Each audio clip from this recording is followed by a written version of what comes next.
Selamat pagi umat yang dikasihi dan yang mengasihi Tuhan. Kita akan mengadakan persekutuan doa pagi GKI Samanhudi pada hari Jumat tanggal 4 Februari 2022 ini dengan tema kita membutuhkan Barnabas sesuai dengan buku wasiat.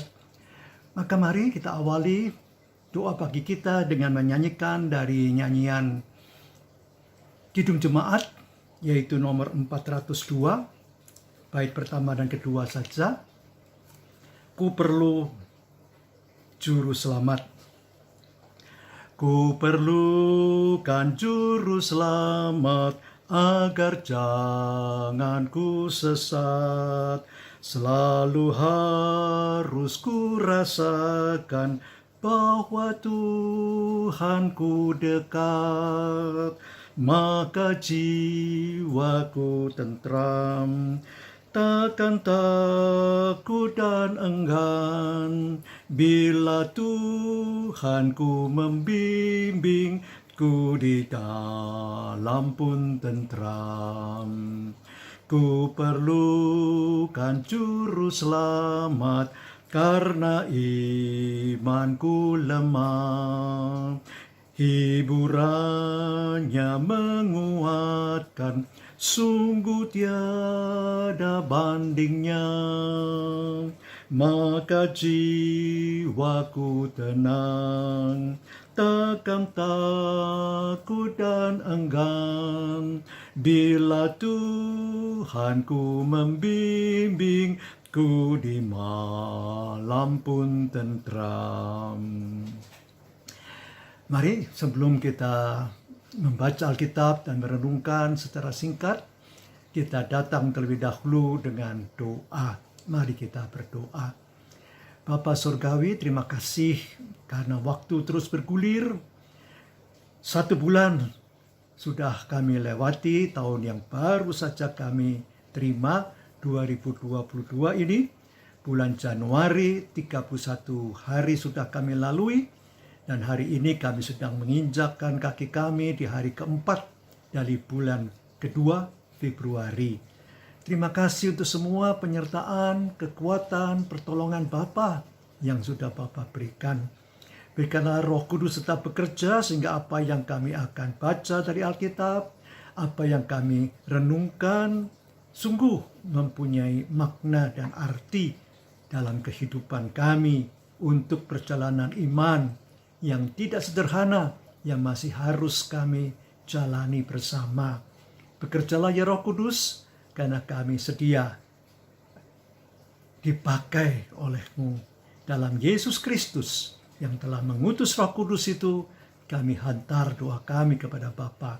Terima kasih Bapa, Anak dan Roh Kudus, kekal selama-lamanya. Terpuji nama Bapa, Anak dan Roh Kudus itu. Haleluya. Amin. Umat terkasih, pembacaan kita pada pagi ini sesuai dengan buku wasiat itu terambil dari Kisah Para Rasul pasal yang ke-9, ayatnya yang ke-26 sampai ayat yang ke-31, yang mengatakan kepada kita demikian. Kisah Rasul pasal 9 ayatnya yang ke-26 sampai ayat yang ke-31. Setibanya di Yerusalem, Saulus mencoba menggabungkan diri kepada murid-murid, tetapi semuanya takut kepadanya karena mereka tidak dapat percaya bahwa ia juga seorang murid.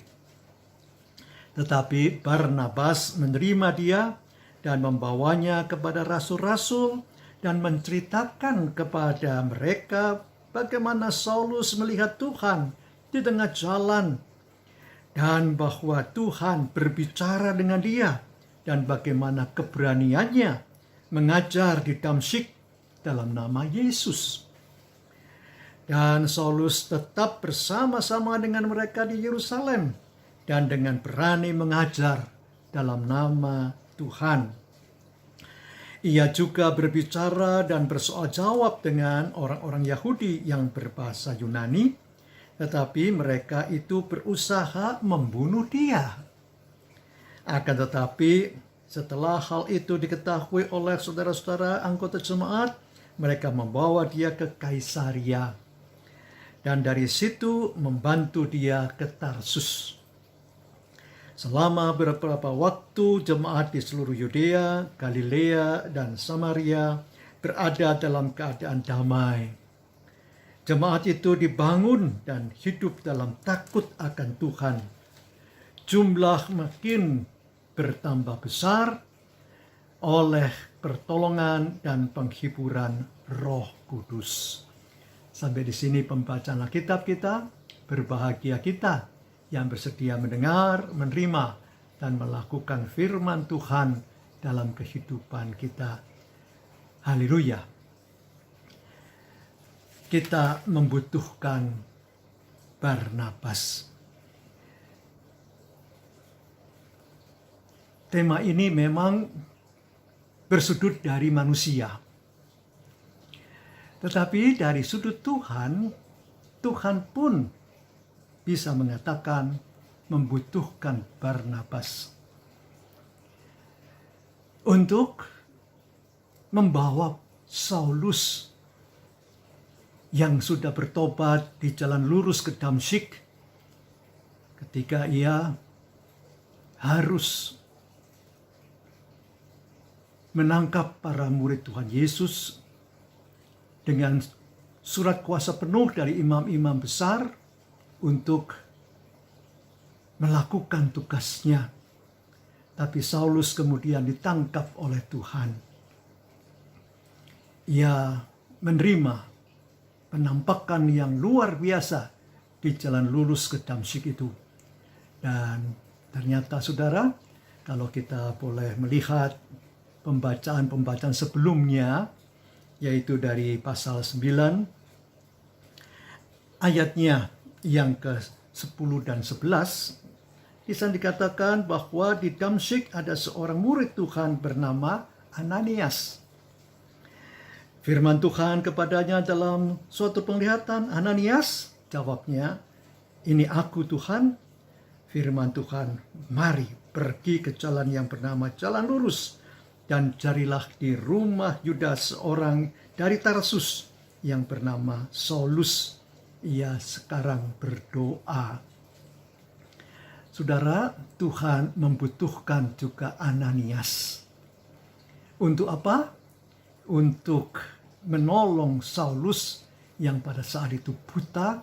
Sudah 3 hari dia mengalami kebutaan itu karena melihat cahaya yang begitu luar biasa, sapaan dan suara Tuhan di langit. "Saulus, Saulus, mengapa engkau menganiaya aku?" Dan ternyata Saulus bertobat. Ia percaya kepada Yesus. Karena Yesus mengatakan, "Akulah Yesus yang kamu aniaya." Nah saudara, Tuhan membutuhkan juga Ananias. Sedangkan dari pihak manusia, Saulus membutuhkan Ananias untuk apa? Untuk menolong. Sehingga dia bisa melihat lagi. Untuk menerima baptisan. Untuk menerima sukacita di dalam iman kepada Kristus itu. Saudara, di dalam perjalanan percaya iman orang-orang yang dituliskan di dalam Alkitab kita, memang ternyata Tuhan memakai banyak-banyak orang. Saya berikan satu contoh saja yang ada di dalam Perjanjian Lama, yaitu Elia, seorang nabi yang besar.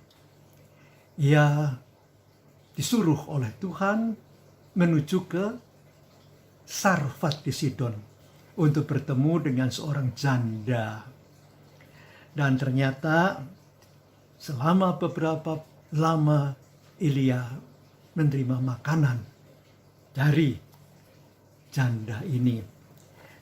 Nah, supaya lebih jelas saya bacakan saja 1 Raja-Raja pasal yang ke-17, ayatnya yang ke-9. Saya bacakan. Bersiaplah pergi ke Sarfat, ini kata Tuhan kepada Elia, yang termasuk wilayah Sidon, dan diamlah di sana. Ketahuilah, aku telah memerintahkan seorang janda untuk memberi engkau makan. Nah, saudara, Elia dibutuhkan Tuhan, tapi juga seorang janda dengan seorang anak yang juga memulai keterbatasannya, tetapi ternyata memberi makan kepada Elia selama beberapa waktu lamanya dalam pelarian Elia, karena ia lagi dicari-cari untuk ditangkap. Tuhan memakai Elia, Tuhan memakai janda di Sarfat itu. Bukan itu aja, saudara. Kalau kita boleh melihat leksionari hari ini, Mazmur 138, Daud pun mengatakan ini, saudara, dalam ayat 7. Jika aku berada dalam kesesakan, engkau mempertahankan hidupku terhadap amarah musuhku. Engkau mengulurkan tanganmu dan tangan kananmu menyelamatkan aku. Tuhan akan menyelesaikannya bagiku. Ya, Tuhan, kasih setiamu untuk selama-lamanya. Janganlah kau tinggalkan perbuatan tanganmu.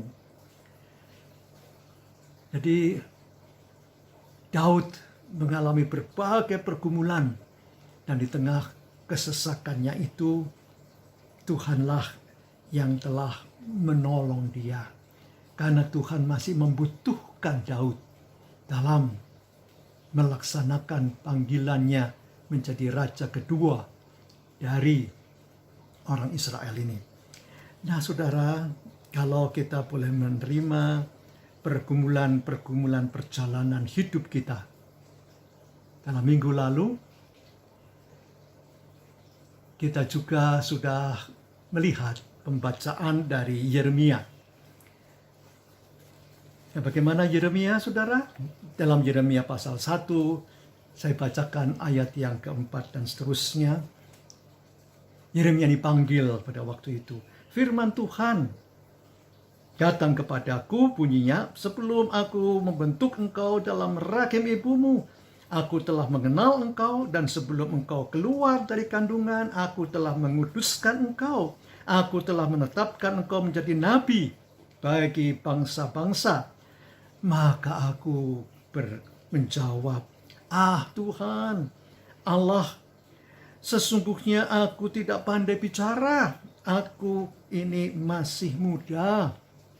Tetapi Tuhan berfirman kepadaku, janganlah kau katakan aku masih muda, tetapi kepada siapapun engkau putus, haruslah kau pergi.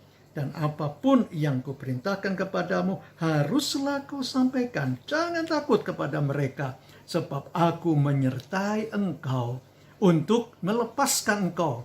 Demikianlah firman Tuhan. Dan saudara, Yeremia sudah dipakai oleh Tuhan di masanya.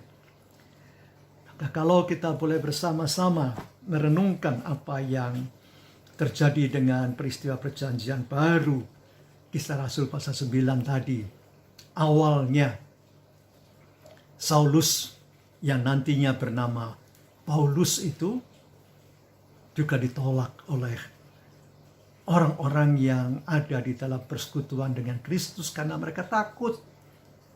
Saulus itu tadinya menangkap dan bahkan membunuh orang yang percaya kepada Yesus. Tapi kemudian ia ditangkap oleh Kristus sendiri dan menjadi alat yang sangat berguna.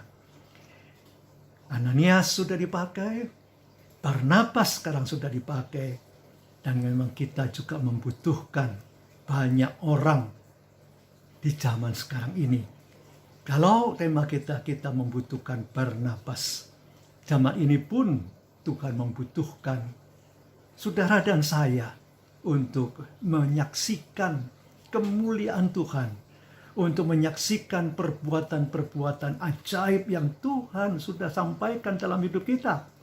Tuhan yang akan menolong kita dalam perjalanan iman ini.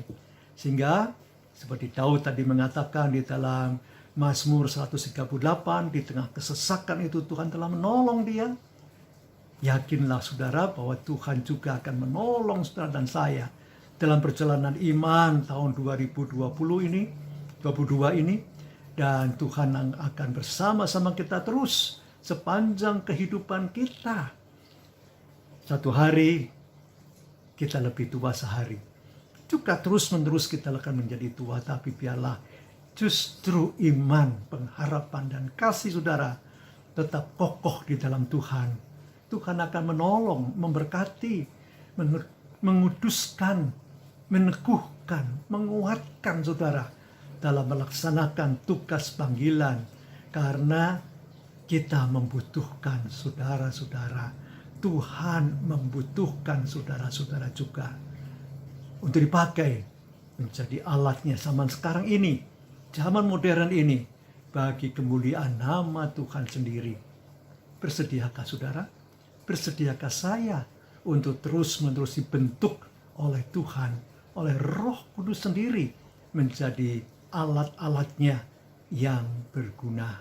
Tuhan memberkati saudara dan saya untuk menjadi alat di tangan-tangan Tuhan sendiri. Haleluya. Amin. Mari kita menyambut dengan nyanyian tadi, nomor 402 dari Kidung Jemaat, bait yang ketiga dan bait yang keempatnya. Ku perlukan juru selamat dalam langkah juangku, siang malam suka duka dengan Tuhan ku tempuh, maka jiwaku tenang, takkan takut dan enggan, bila Tuhan ku membimbing, ku di malam pun tentram. Ku perlukan juru selamat agar ku dibimbingnya, melintasi arus Yordan ke negeri bahagia, maka jiwaku tenang, takkan takut dan enggan, bila Tuhan ku membimbing, ku di malam pun tentram. Mari kita datang dalam doa, syukur dan syafaat kita. Mari kita berdoa. Bapa Surgawi, terima kasih kalau kami membutuhkan sesama kami. Tema kami ya Bapa, kita membutuhkan Barnabas. Di zamannya Saulus yang tidak dapat diterima oleh saudara-saudara kami pada waktu itu di jemaat perdana, tapi karena Barnabaslah Saulus akhirnya diterima dan disambut. Walaupun akhirnya harus dibawa menuju ke Kaisaria dan ke Tarsus, tapi perjalanan Saulus yang kemudian menjadi Paulus itu sudah Bapak pakai. Pakailah kami juga ya Bapak. Zaman sekarang ini menjadi salah satu alat-alat di tengah tangan Tuhan sendiri untuk boleh menyaksikan kemuliaan, kebesaran Tuhan, sukacita Allah dan kebahagiaan di dalam Tuhan sendiri. Maka Bapa, untuk bangsa dan negara kami mohon Engkau juga yang tetap menolong, khususnya dalam mengatasi pergumulan COVID-19 versus versi dari Omicron ini, bahkan turunannya Son of Omicron BA2 itu, Bapak tetap menolong bangsa kami untuk boleh menghadapinya. Berikanlah ya Bapak para ahli di tengah-tengah kehidupan bangsa kami, khususnya di dalam dunia medis, hikmat dan pertolongan Bapa untuk boleh mengatasi pergumulan ini. Bapa, rencana pemerintah kami untuk memindahkan ibu kota negara di tempat yang baru, Nusantara, di Kalimantan Timur itu boleh terlaksana ya Bapak. Semua rencana besar itu Tuhan juga yang memakai. Orang-orang yang sudah bertekad untuk memberikan donasinya bagi ibu kota baru, Bapak juga yang memberkati. Kami serahkan juga Bapak berbagai pergumulan gereja-gereja Tuhan, jemaat-jemaat juga GKI Samanhudi dengan semua program-programnya, khususnya kalau saat-saat ini pencalonan majelis jemaat akan terjadi, Bapak juga yang akan menolong semuanya. Dan kami yakin gereja-gereja Bapak, gereja GKI, Sinode GKI, baik Jawa Barat, Jawa Tengah, Jawa Timur, dengan wilayah-wilayahnya, dengan klasis-klasisnya, dengan semua jemaat-jemaatnya, dengan program-program kerjanya. Biarlah mereka juga boleh menjadi dibutuhkan oleh bangsa dan negara kami. Bapak, kami juga memohon banyak anggota jemaat Tuhan yang boleh berserah kepada Bapa di dalam kesulitan perekonomiannya kah, di tengah segala sakit, penyakit, dan keterbatasan dunia medis sekalipun, Bapa juga tetap bersama-sama dengan umat Tuhan. Tolong kami ya Bapa, karena kami sungguh lemah. Kalau Yeremia mengatakan, aku masih muda, kami pun Bapa masih penuh dengan kelemahan-kelemahan. Lengkapi kami untuk boleh tetap bersama Tuhan. Dengarlah doa-doa kami Bapa. Dengarlah doa-doa hamba-hamba Tuhan. Majelis jemaat kah, penatua kah, pendeta emeritus kah, semua orang yang kau kasihi ya Bapa, Engkau juga boleh mengabulkan sepanjang doa itu boleh berkenan kepadamu. Terimalah kami. Juga dengan doa yang kami naikkan, hanya kami alaskan dalam satu pengantara kami yang hidup dan setia, Yesus Kristus Tuhan. Terima kasih Kristus. Amin. Tuhan memberkati saudara kini dan selama-lamanya. Amin. Bagi Bapak Ibu yang memiliki pergumulan khusus dan ingin didoakan, bisa menghubungi rekan-rekan pendeta di nomor berikut.